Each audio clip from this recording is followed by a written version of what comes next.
बिस्मिल्लाहिर्रहमानिर्रहीम अस्सलामु अलैकुम डियर स्टूडेंट्स। उम्मीद है कि आप सब खैरियत से होंगे। आज से हम जो है वो चैप्टर नंबर 5 के न्यूमेरिकल स्टार्ट करने जा रहे हैं। तो आज हमारा फर्स्ट न्यूमेरिकल है विच इज़ 5.1। स्टेटमेंट ये है, find the gravitational force of attraction between two spheres of each mass 1000 kg।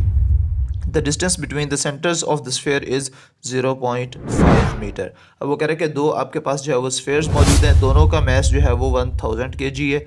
1000 जो है यानी कि दोनों का अलग अलग जो है वो है, और उसके इन दोनों मैसेज के दरमियान जो डिस्टेंस है वो है जी 0.5 मीटर। आप ये बताएं कि इन दोनों के दरमियान फोर्स कितनी होगी। लेट्स सपोज एक मैस ये एक मैस ये, इनके दरमियान ये डिस्टेंस है 0.5 मीटर का।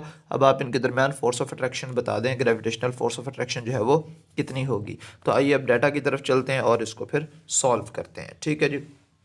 तो ये सबसे पहला जो है वो हमारा न्यूमेरिकल है, उसका डाटा जो है वो लिखा हुआ है। ये डायग्राम जो है वो आप इसको थोड़ा सा देख लें कि सबसे पहली चीज़ उसने दी है mass m1 which is equal to 1000 kg, और उसने कहा था कि दोनों सेम मैसेज के जो है ना वो ऑब्जेक्ट्स हैं, स्फीयर्स हैं। सो m2 जो है वो भी 1000 kg है, m1 भी 1000 kg है, और इनके दरमियान जो डिस्टेंस है वो 0.5 मीटर है। और यहाँ पे मैंने ग्रेविटेशनल कांस्टेंट, चूँकि इसकी वैल्यू कांस्टेंट है, ये फार्मूला में इस्तेमाल हो रही है, इसलिए मैंने यहाँ पे लिख दिया। ये डायग्राम की मदद से आप इसको समझ भी सकते हैं कि ये m1 है, ये m2 है, और इनके दरमियान जो डिस्टेंस है वो 0.5 मीटर्स 0.5 मीटर्स है, सॉरी। अच्छा, तो अब हमने ग्रेविटेशनल फोर्स जो है वो कैलकुलेट करनी है। क्या चीज़ कैलकुलेट करनी है?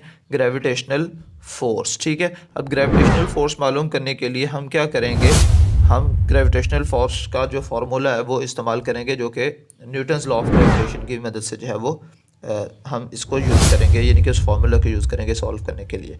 सो हमें पता है कि ग्रेविटेशनल फोर्स का फार्मूला क्या होता है, F=g(m1m2) divided by d square. अब यहाँ पे g की वैल्यू कितनी है, मैंने यहाँ पे ऑलरेडी लिखी हुई है 6.673 into 10⁻⁻11 multiply by 1000 multiply by 1000 divided by distance हमें कितना दिया गया है 0.5 मीटर और उसका स्क्वायर। ठीक है। अच्छा, ये जो 1000 दिया गया है इसको मैं 10⁻³ लिख सकता हूँ और इसको भी 10⁻³ लिख सकता हूँ। तो ये दोनों मल्टीप्लाई हो रहे हैं, तो 10⁻³ इंटू 10⁻³ बेसिस सेम होगी तो पावर्स आपस में ऐड हो जाती हैं, ये बन जाएंगे 10⁻6। ठीक है। सो मैं इसको लिख सकता हूँ जी 6.673 इंटू 10⁻⁻11 मल्टीप्लाई बाय 10⁻³ ये और 3 ये 6 हो जाएगा, डिवाइडेड बाय 0.5 का अगर हम स्क्वायर लें तो आंसर आ जाएगा 0.25। ठीक है जी। अब इसमें जो है वो हमने इन दोनों वैल्यूज़ को डिवाइड कर लेना है। किन दो वैल्यूज़ को? 6.673 डिवाइडेड बाय 0.25, और ये 10⁻⁻11 और 10⁻+6, इन दोनों को अगर सिंप्लीफाई करें, बेसिस चूँकि सेम है तो पावर्स आपस में ऐड हो जाएंगी। -11 + 6 क्या बच जाएगा? 10⁻⁻5 बच जाएगा। ठीक है जी। 10⁻⁻5। इन दोनों वैल्यूज़ को डिवाइड कर लेते हैं। तो डिवाइड करने के बाद हमारे पास जो आंसर आता है वो आएगा 26.68। ठीक है जी, इंटू 10⁻⁻5। ठीक है। लेकिन चूँकि बुक के अंदर जो आंसर है वो 10⁻⁴ की फॉर्म में है, लिहाजा अब हम इसको थोड़ा सा चेंज कर लेते हैं। ये पॉइंट यहाँ पे है, अगर मैं इस पॉइंट को इस तरफ मूव करवाऊँ तो ये बन जाएगा 2.668 इंटू 10⁻⁻।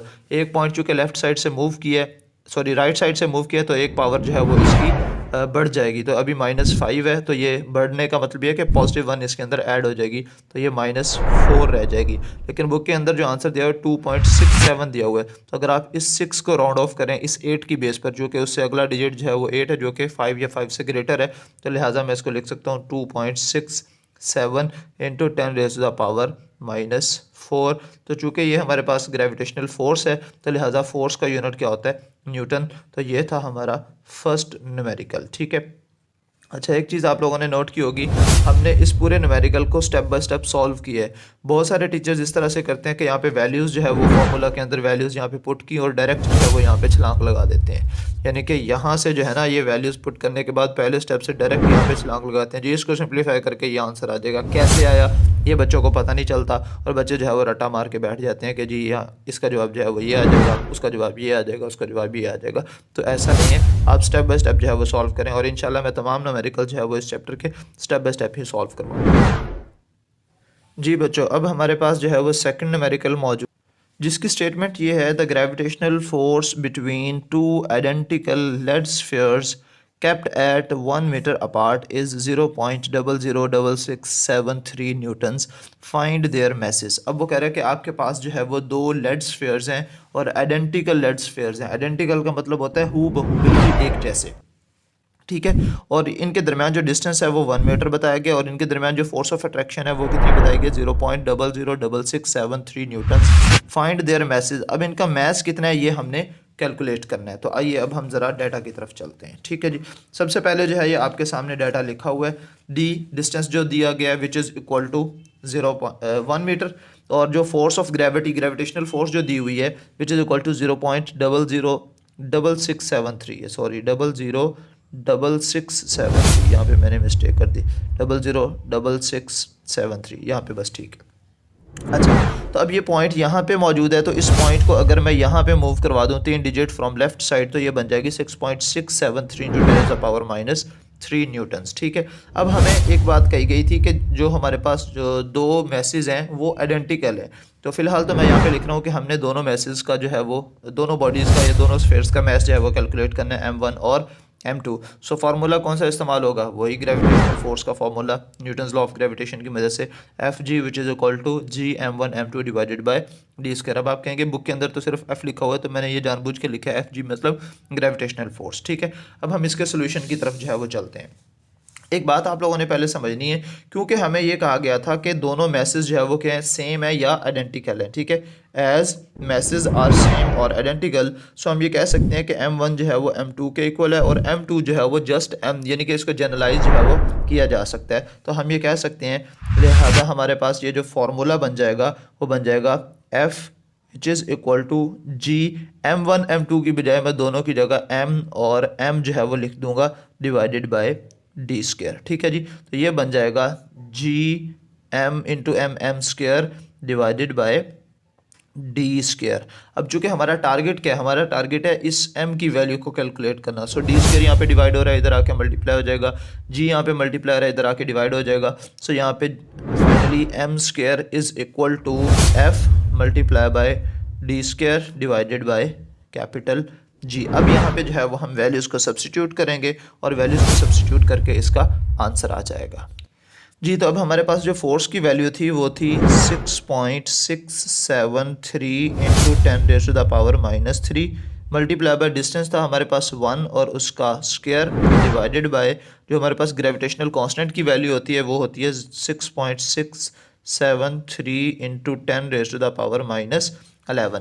अब यहाँ पे एक छुरी फेर सकते हैं हम, और छुरी फेर के बाद हमारा क्वेश्चन सारा आसान हो जाएगा। 6.673 × 10⁻³ -3 तो ये तो वैसे का वैसे रहेगा, लेकिन ये 6.673 और ये 6.673 ये दोनों आपस में कैंसिल आउट हो जाएंगे। तो यहाँ पे ऊपर जो है वो हमारे पास 10⁻³ बच जाएगा और 1 का स्क्वायर जो है वो 1 ही होता है, और 1 इसके साथ मल्टीप्लाई करवा भी दें तो कोई ख़ास फ़र्क नहीं पड़ेगा। सो यहाँ पे बच जाएगा 10⁻³ और ये 10⁻11 को जब ऊपर लेके जाएंगे तो ये बन जाएगा 10⁻11। सो ये -3 और +11 ये हमारे पास कितना बच जाएगा, ये बन जाएगा 10⁸, ठीक है। और याद रहे कि यहाँ पे हमारे पास m² चलता आ रहा था, यहाँ पे भी m² है, यहाँ पे भी m² है, ठीक है, विच इज़ इक्वल टू 10⁸। लेकिन हमें किसकी वैल्यू कैलकुलेट करनी है, हमें जस्ट m की वैल्यू जो है वो कैलकुलेट करनी है। तो इस तरफ भी स्क्वायर रूट ले लेंगे और इस तरफ भी स्क्वायर रूट ले लेंगे, ठीक है। तो ये स्क्वायर रूट इसकी तो छुरी फेर दें आप, ये तो कैंसिल आउट हो जाएगा, और 10⁸ का जब आप स्क्वायर रूट लेंगे तो ये 10⁴ बन जाएगा। ये भी मैं आपको कैलकुलेटर पे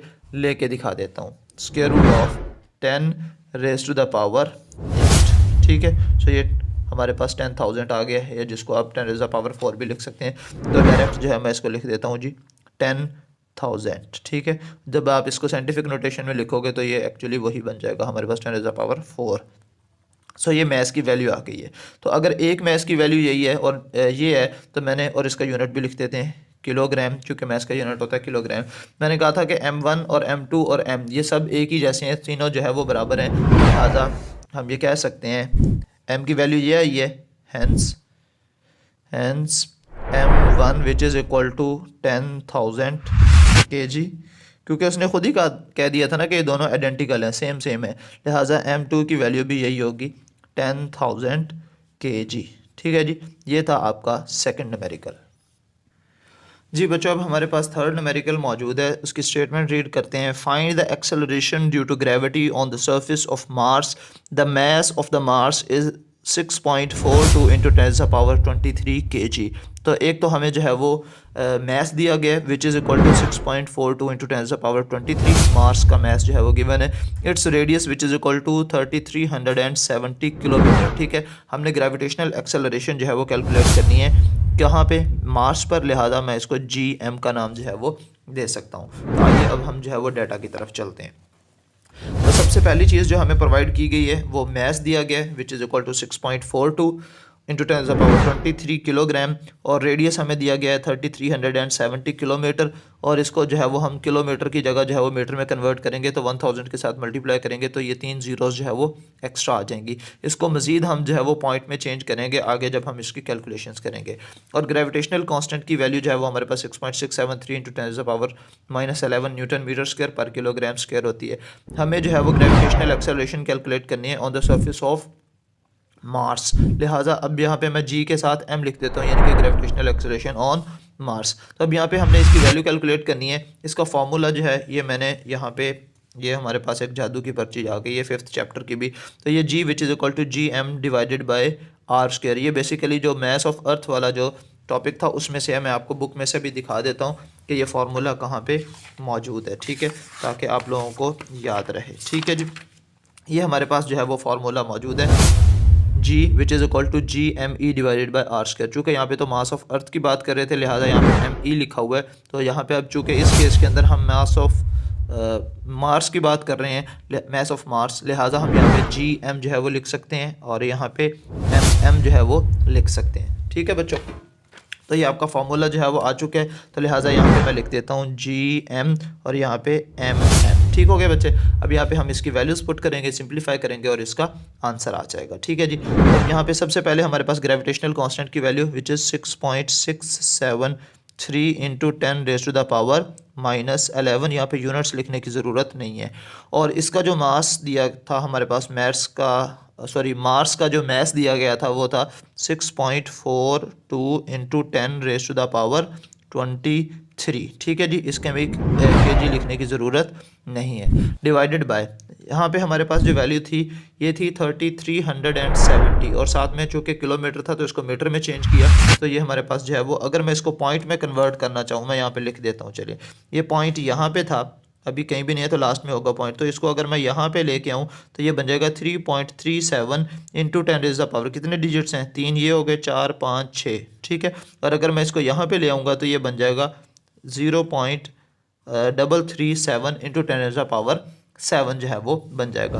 तो मैं इसको इस फॉर्म में जो है वो लिख सकता हूँ, या चलो इसको 3 पॉइंट इसकी फॉर्म में जो है वो ले आते हैं। चलो मैं लिख देता हूँ 3.37 इंटू 10⁻6 जो है ये बन जाएगा मीटर की फॉर्म में। ठीक है, तो मैं डायरेक्ट इसकी यही वैल्यू पुट कर देता हूँ। ठीक है, सो ये बन जाएगा 3.37 इंटू 10⁻6 और इसका स्क्वायर। ठीक है जी, तो जब इसका स्क्वायर मौजूद है तो हम इसको जो है वो इसका स्क्वायर ले लेंगे।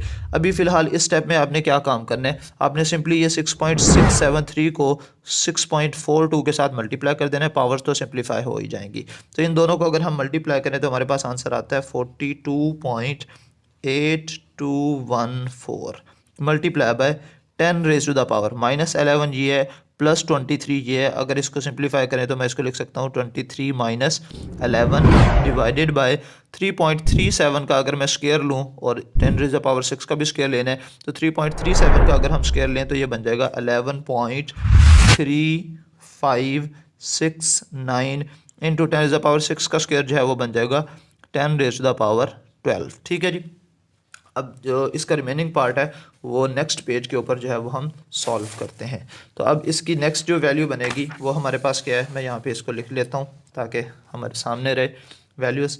अच्छा, ये हमारे पास आ गया है जी 42.8214 इंटू 10⁻, यहाँ पे कितने बचेगा 23 minus 11 which is 12 divided by, ये हमारे पास 11.3569 इंटू 10⁻12।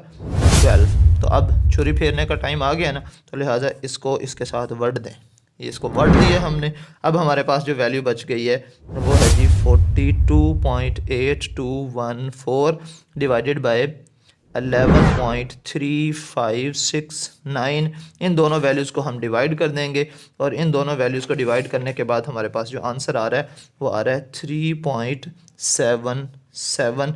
और चूँकि ये हमारे पास ग्रेविटेशनल एक्सेलरेशन ऑन मार्स चल रही थी तो लिहाजा इसका यूनिट क्या होगा, मीटर पर सेकेंड स्क्वायर। तो ये था आपका थर्ड न्यूमेरिकल विच इज़ 5.3। उम्मीद है ये आपको जो है वो समझ आ गई होगी। इंशाल्लाह नेक्स्ट वीडियो में जो है जो रिमेनिंग आपके न्यूमेरिकल्स हैं उसको सॉल्व करेंगे। बिल्कुल इसी पैटर्न पर जो है वो मैं सॉल्व करूँगा, हर एक स्टेप जो है वो खुद सॉल्व करूँगा ताकि आपको पता चले कि किस किस्म की कैलकुलेशंस हो रही हैं, ना कि डायरेक्ट वैल्यू पुट की और उसके बाद जो है वो हमारे पास आंसर आ गया। इंशाल्लाह ऐसा नहीं होगा, मैं आपको स्टेप बाय स्टेप जो है वो सॉल्व करवाऊंगा। तो आज की वीडियो में इतना ही, नेक्स्ट वीडियो में आपसे फिर मुलाकात होगी। तब तक के लिए मुझे दुआ में याद रखिएगा। अल्लाह हाफिज़।